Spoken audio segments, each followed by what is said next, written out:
Oiê, tudo bem com você? Eu sou a Gil e este é o canal Chá com Leitura. Em abril eu consegui ler uns livros muito interessantes, a maioria bastante trágica, é verdade, mas mesmo assim valem a pena ler. Vamos falar um pouco sobre eles? E o primeiro livro que eu li foi Memórias de um Sargento de Milícias, de Manuel Antônio de Almeida. O engraçado foi que eu peguei este livro porque eu queria ler alguma coisa que se passasse ali durante o reinado de Dom Pedro II. E apesar desse livro ter sido escrito durante esse período, a história se passa durante o reinado de Dom João VI. E quando eu percebi isso, eu até pensei, mas naquele tempo as coisas demoravam para mudar, 50 anos não são nada. Mas o autor faz questão de colocar essa minha ideia abaixo, porque em vários momentos aqui ele fala, naquele tempo as coisas eram diferentes, as coisas aconteciam de outro jeito, enfim. Mas tudo bem, não vou ficar reclamando. Vamos para o livro, este livrinho curtíssimo, mas que realmente foi muito divertido de ler. A história começa contando a história de Leonardo Pataca e sua esposa. Aliás, no começo da história ele era só Leonardo mesmo. Eles se conheceram no navio vindo de Portugal para o Brasil e essa viagem mudou completamente a vida deles, porque foi nessa viagem que eles acabaram concebendo seu filho e, consequentemente, tendo que se casar. Acontece que com o tempo a esposa foi ficando um pouco insatisfeita com como as coisas estavam indo e acabou arranjando consolo em outro lugar. E o Leonardo acaba descobrindo isso do pior jeito possível, arma maior confusão e sobra até pro filho deles, que era pequenininho na época. Depois dessa confusão toda, com a honra lá no chão e a vergonha lá no alto, o Leonardo sai de casa e decide não voltar mais enquanto a esposa não pedisse perdão. Infelizmente, ou felizmente, né, convenhamos, mas infelizmente a esposa decide ir embora com aquele outro amigo dela e simplesmente larga o marido, o filho e volta para Portugal. Quando o Leonardo descobre isso, ele fica extremamente indignado e simplesmente vai embora, larga a casa dele e vai morar em outro lugar. Aparentemente os dois esquecem que eles têm um filho pequeno. Felizmente para essa criança, ele tem um padrinho que morava ali na rua, viu toda a confusão e aliás tentou remediar tudo, tentou consertar tudo, mas como não deu certo, ele acabou tomando o menino para si, se tornando o tutor dessa criança. E aí tá uma coisa interessante neste livro, porque com esse começo a gente acaba pensando que a história é sobre esse Leonardo. Mas lá pela metade do livro a gente descobre que o filho dele também se chama Leonardo. E a história é sobre ele, o Leonardo filho. E é isso mesmo, a gente só descobre o nome da criança lá pela metade do livro. E é aí que o pai começa a ser chamado de Leonardo Pataca. Então nessa história a gente acaba seguindo o Leonardo, o filho, crescendo. Então a gente vê ele saindo de uma criança travessa, bastante travessa, diga-se de passagem, para um adolescente problemático e um adulto que não tinha como dar certo. Como eu disse, o Leonardo foi criado por esse padrinho que, apesar de ser uma pessoa normal, era bastante indulgente com a criança, sabe? O padrinho não conseguia ver o lado ruim do menino. Ele via tudo como travessura, como coisas de criança. Mas a verdade era que o Leonardo era realmente uma cãezinha ruim e que acabou crescendo e se tornando um adulto bastante preguiçoso que não queria fazer nada. Apesar disso tudo, ele era muito divertido. Não ele em si, mas as coisas que aconteciam com ele. Porque apesar da ideia dele era simplesmente não fazer nada, as pessoas acabavam dando empurrãozinhos, tentando colocar ele nos eixos. E cada vez que isso acontecia, ele conseguia estragar tudo. Eu não vou me estender nesse assunto porque eu não quero problema, mas tem personagens aqui que são extremamente atuais. Sabe? Parece que o autor estava aqui, leu uma notícia no jornal e decidiu escrever esse livro. Em todo caso, os personagens aqui são muito interessantes. O jeito como eles agem, os conchavos que eles fazem, as tramóias, um tentando passar a perna no outro, tentando manipular o outro. Enfim, é muito interessante, mas também é muito divertido. Como eu disse, é um livro curtinho e também é uma leitura muito divertida, muito leve. Então, se você, como eu, não leu este livro na escola, vale a pena ler. Garanto pra você. E o segundo livro que eu li foi Helena, de Machado de Assis.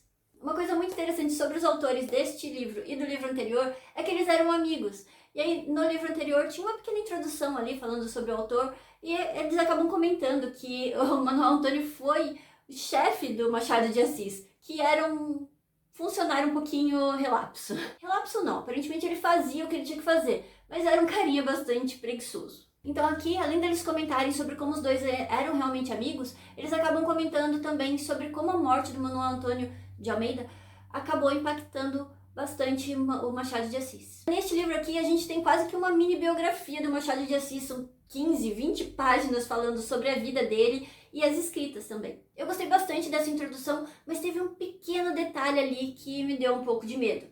porque aqui eles falam que Helena foi um dos primeiros romances que Machado de Assis escreveu e que não tinha a alma do Machado de Assis, porque ele seguia muitos padrões, na época, né, ele seguia muitos padrões estrangeiros.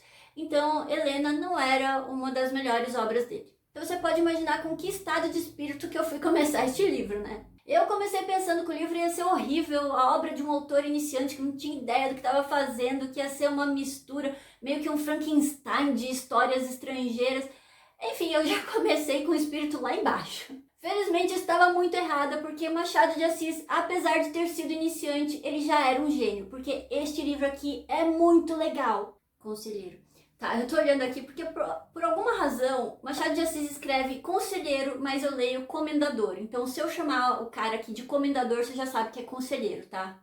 Não sei como explicar isso. Bom, a história começa com o conselheiro Vale morrendo. Ele era um homem muito rico e deixou apenas um filho e a irmã dele, que também morava com os dois. Quando isso acontece, as pessoas acham que ele deixaria tudo pro filho apenas. Mas é aí que começa o problema, porque em testamento ele deixa também uma herança para uma filha, que ninguém sabia que existia. Esse conselheiro era um homem bastante... Ele gostava de dar as passeadas dele por aí. Então, apesar de ter sido uma surpresa descobrir que ele tinha uma filha fora do casamento, uma adulta que ninguém nunca tinha ouvido falar, ainda assim as pessoas conseguiram justificar, porque afinal de contas, né?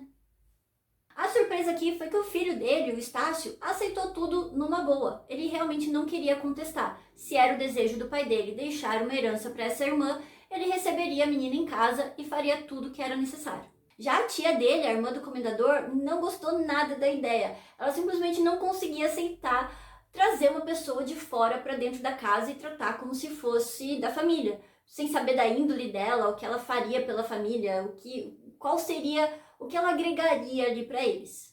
Mesmo assim, o Estácio não arredou o pé, ele queria manter o último desejo do pai dele e resolveu trazer Helena para morar com eles. E quando a Helena chega, é uma grande surpresa, porque eles estavam esperando uma pessoa sem modos, uma pessoa baixa, na verdade.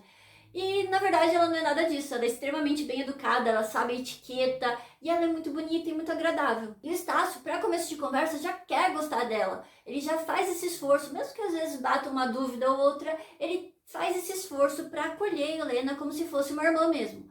Já a tia tem as dúvidas dela, ela tenta ser polida no mínimo possível e colocar a menina no lugar dela. Acontece que a Helena é uma pessoa muito boa, ela é uma pessoa muito educada e muito inteligente, então ela acaba conquistando todo mundo mesmo assim. E é nesse momento que os problemas começam, porque as pessoas gostam muito dela e começam a aceitar muitos conselhos dela, e o fato do irmão dela também acabar sendo muito influenciado por ela desagrada outras pessoas que queriam ter essa influência sobre ele. Sem dizer que a própria Helena tem os mistérios dela. E como ela é uma pessoa muito franca, ela não consegue esconder isso sempre. E isso acaba vazando e fazendo as pessoas desconfiarem um pouco do que está acontecendo. Então esse livro tem mistério, tem intriga, tem as maquinações sociais ali e tem também muito drama.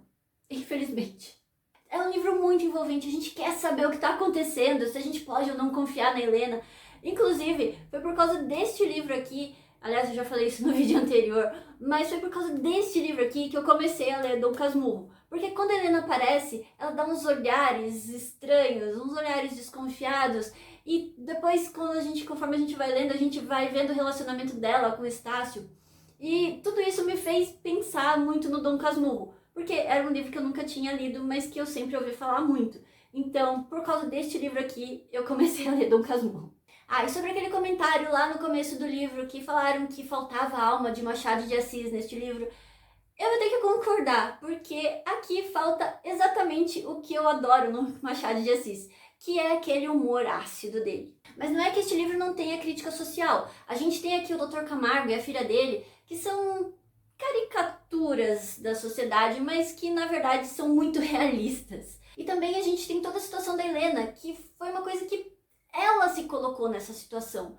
Será que se ela tivesse tentado ir pelo caminho certo, ela não teria tido um final mais feliz? Será que o que aconteceu com ela foi porque ela se deixou levar, aceitou ir pelo caminho errado? E afinal de contas, se tudo tem consequências, se você faz uma coisa ruim, é mais do que natural de que a consequência seja ruim também. Em todo caso, este livro é muito bom. Eu só vou colocar ele atrás de Brás Cubas, porque apesar de fazer muitos anos que eu li Brás Cubas, eu lembro que quando eu li, eu fiquei muito imersa na história, eu ria, eu ficava chateada, eu tomava as dores do Brás Cubas, então eu acho que ele continua, preciso reler, mas eu acho que ele vai continuar sendo o primeiro lugar pra mim. Mas Helena tá em segundo.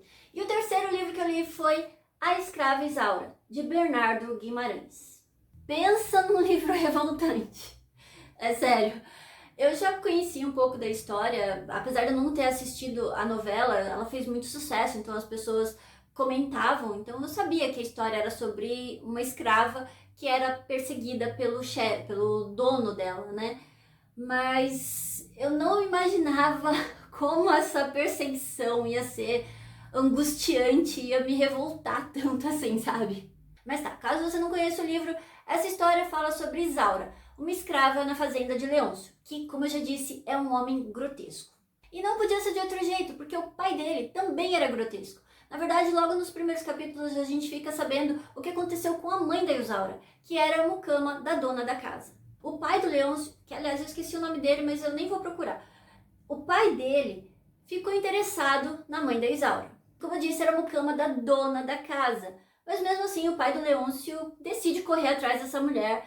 E quando ela tenta lutar contra isso, ele decide retaliar, porque ele tá certo, ela tá errada. Então ele joga ela pra trabalhar na roça, instrui as pessoas ali, os capitães, a tornarem a vida dela o mais difícil possível. Acontece que um desses feitores acaba se apaixonando por essa mulher, os dois acabam se apaixonando e eles têm uma filha, o que obviamente desagrada muito o dono da casa. Resumindo tudo, o feitor acaba sendo mandado embora, a escrava acaba morrendo e o bebê acaba sendo tomado pela esposa do pai do Leôncio, que eu realmente não lembro o nome dele, acaba sendo tomada como se fosse uma filha, porque ela queria ter uma filha, ela não conseguiu, mas ela faz da Isaura a sua filha. Então a Isaura cresce sendo extremamente bem educada. Ela recebe a mesma educação de que qualquer filha de um homem rico deveria ter naquela época. Mas mesmo assim, ela continua sendo escrava. Eu nem ia falar sobre isso, mas eu vou falar porque essa mulher me irritou muito. Porque o Leôncio é obviamente uma criatura horrorosa. Logo no começo da história a gente fica sabendo que ele é uma pessoa extremamente incompetente, ele nunca produziu nada, tudo que ele tinha, todos os planos que ele começava, ele não terminava porque ele ficava entediado, ele só queria se divertir. Então ele é incompetente, ele é egoísta e ele, ao longo da história a gente vai vendo como ele é cruel, como ele é ruim. Só que a mãe dele não é menos pior. Mas no livro o autor fala como se ela fosse muito boazinha, porque ela criou Isaura como se fosse uma filha. Ela deu toda a instrução que a menina precisava, ela deu carinho, ela fez da vida da menina uma gaiola de ouro. Porque ela se recusou a dar a liberdade para Isaura. E uma parte disso é porque ela era realmente fraca, ela não batia de frente com o marido.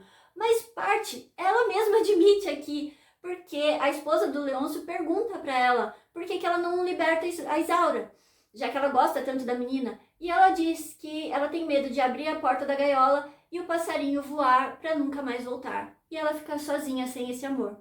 Então não dá para passar pano para essa mulher, porque mesmo que ela não soubesse do caráter do filho dela, que realmente ele não viveu muito com eles, ele foi estudar fora, então ficou muito tempo fora. Mas mesmo que ela não soubesse do caráter dele, ela conhecia o caráter do marido. E nunca passou pela cabeça dela que se ela morresse, a menina ia ficar presa numa casa com essa gente horrorosa. Então pra que criar uma menina super educada, com todo carinho, com todo amor, se depois você vai deixar ela na mão desses monstros que são seu marido e seu filho? Mas vamos fechar esse parênteses e vamos voltar para a história.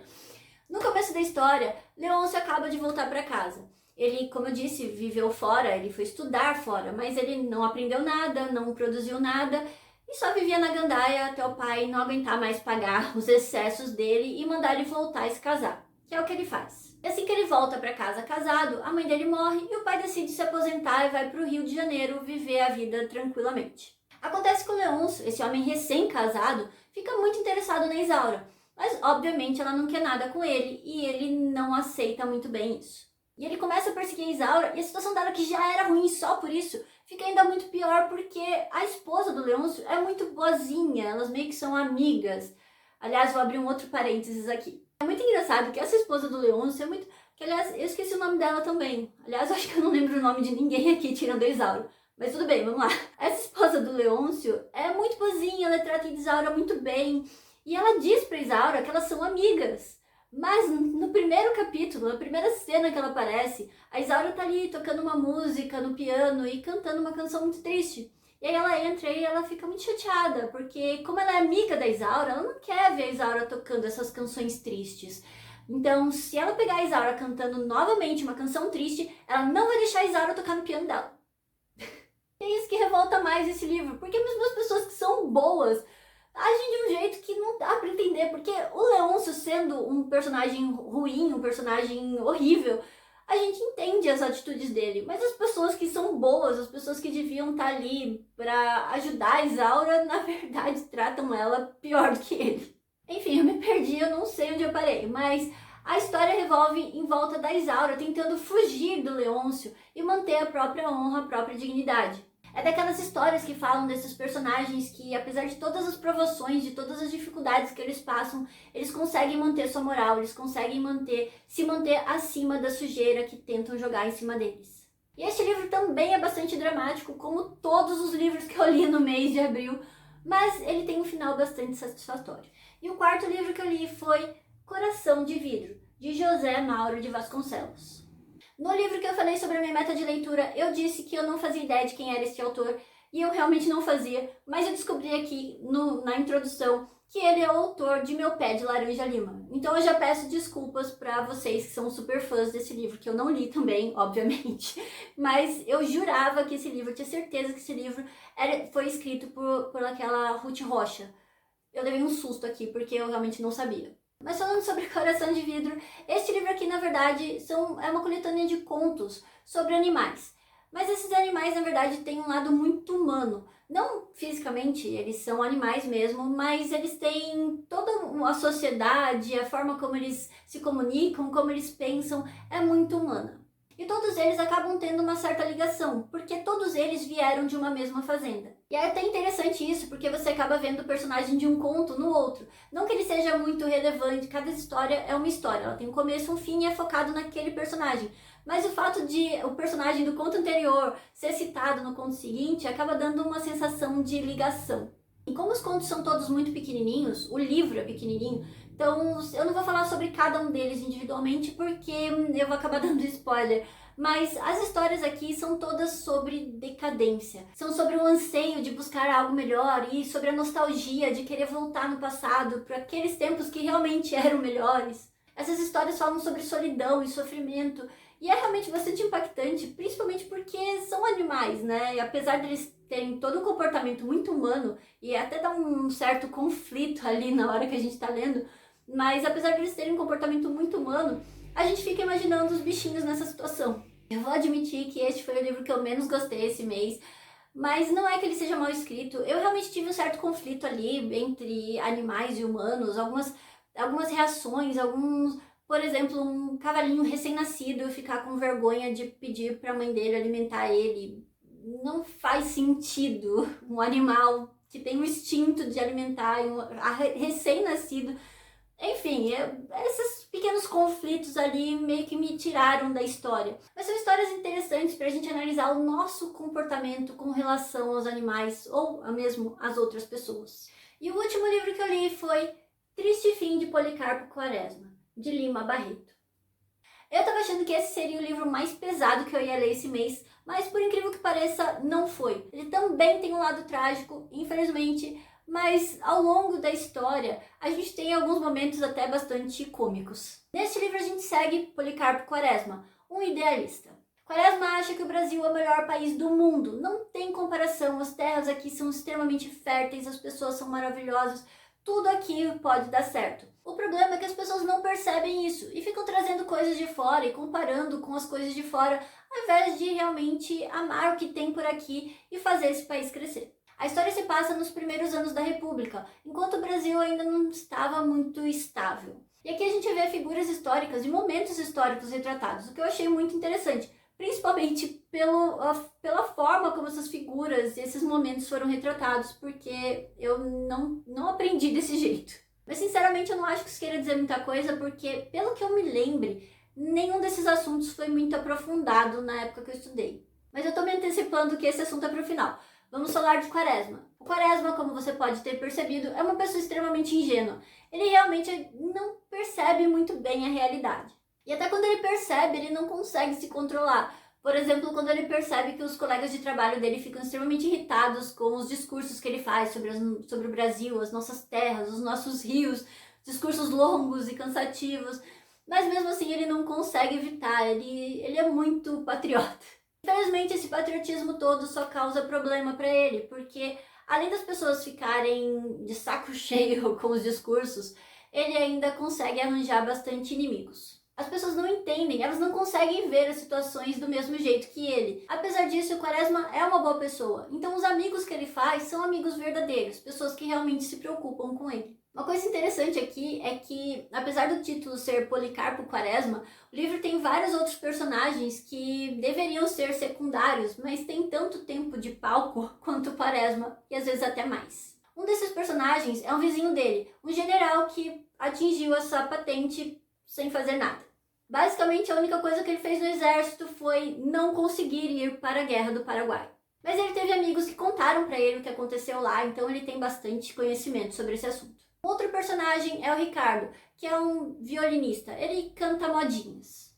E apesar de nessa época as modinhas serem mal vistas, as pessoas gostam da música dele e ele acaba se tornando até bastante famoso. Ele acaba conhecendo o Quaresma porque, sendo um patriota, Quaresma descobriu que o violão era o instrumento nacional, era o instrumento que mais representava o nosso país. Mas apesar do Ricardo já ter um certo nome, das pessoas chamarem ele para animar festinha nas casas delas, o fato do Quaresma, um homem de certa posição, querer aprender a tocar esse instrumento baixo não foi bem visto. As pessoas sempre acharam o Quaresma uma pessoa muito diferente. Ele sempre fazia tudo de um jeito muito metódico. Ele chegava na casa dele todo dia no mesmo horário.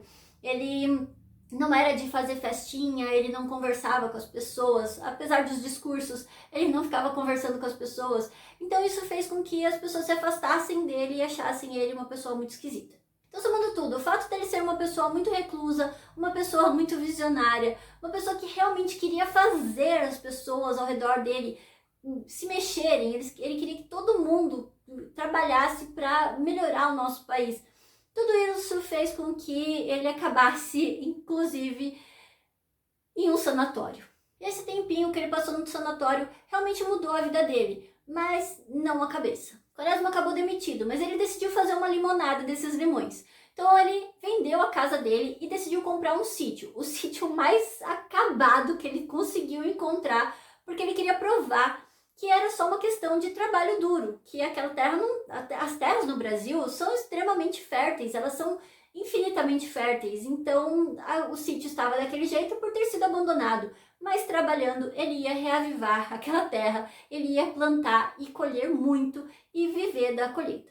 Obviamente, sendo como era, Quaresma não percebeu a realidade ao redor dele, ele não ouvia o que as pessoas falavam para ele, sobre a terra, sobre plantação, enfim, ele botou uma ideia na cabeça e ele fez de tudo para conseguir botar isso em prática. Da mesma forma que o sanatório conseguiu colocar um pouquinho de dúvida na cabeça do Quaresma, esse tempinho dele como fazendeiro também germinou alguma coisa, mas foi uma ideia na cabeça dele. Infelizmente, ele não conseguiu colher esse fruto, porque quando a dúvida começou a surgir na cabeça dele, estourou a revolta no Rio de Janeiro. E é claro que o Quaresma foi se candidatar para participar e ajudar o nosso país. Eu pretendo fazer um vídeo só sobre este livro, então eu não vou falar mais dele aqui, mas eu realmente recomendo este livro. Eu realmente achei que seria o livro mais trágico que eu ia ler, um livro mais pesado, mas ele não é. Ele é um livro até bastante engraçado. Óbvio que a gente tem sim um momento trágico, a gente tem aqui o fim da inocência, o fim da ilusão, o momento da aceitação da realidade é muito trágico, é muito pesado, mas o decorrer da história é muito leve, ele é muito cômico na verdade, tanto que a gente nem esperava, enfim. Não vou dar spoiler aqui, fica pro próximo vídeo, mas já deixa a minha indicação, porque é um livro assim muito legal. E é isso, esses foram os livros que eu li no mês de abril. Foi um mês de leitura trágica, mas também leituras muito satisfatórias. Espero que você tenha gostado do vídeo e se gostou me dá um joinha e se inscreve no canal, hein? Muito obrigada por ter assistido até aqui. Um beijo, até o próximo vídeo.